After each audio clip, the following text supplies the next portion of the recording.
Hey everyone, welcome back to the channel. In today's video, we're tackling the infamous P1352 trouble code. If you're seeing this on your OBDI scanner, don't worry, it's a common issue that indicates an ignition coil fault or a related wiring problem. Stick around as we walk through the steps to diagnose and fix the problem.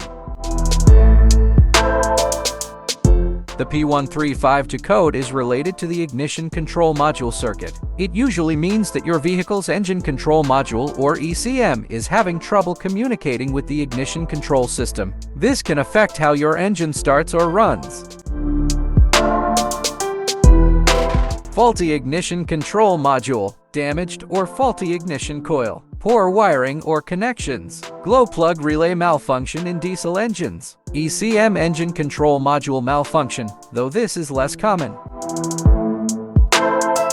A multimeter for testing, a socket wrench, replacement ignition parts if necessary, and of course, your OBDI scanner to reset the code.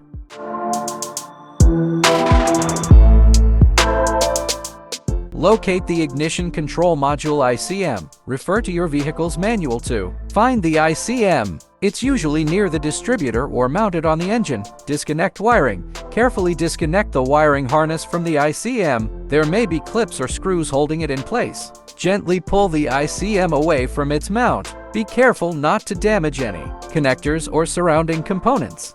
If you've determined the coil is faulty, replacing it is straightforward. Simply disconnect the old coil, install the new one, and make sure it's snug. Don't forget to apply some dielectric grease to the connector to prevent moisture buildup.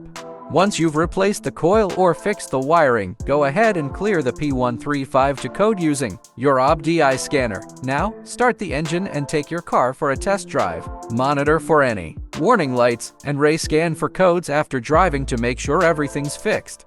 If the P1352 code returns, it's possible that you have a deeper issue with the ECM or a rare problem in another part of the ignition system. At this point, we recommend seeking help from a professional mechanic. And that's it. Fixing the P1352 code doesn't have to be difficult. With the right tools and this guide, you can get back on the road in no time. Thanks for watching, and don't forget to like and subscribe for more DIY auto repair tips.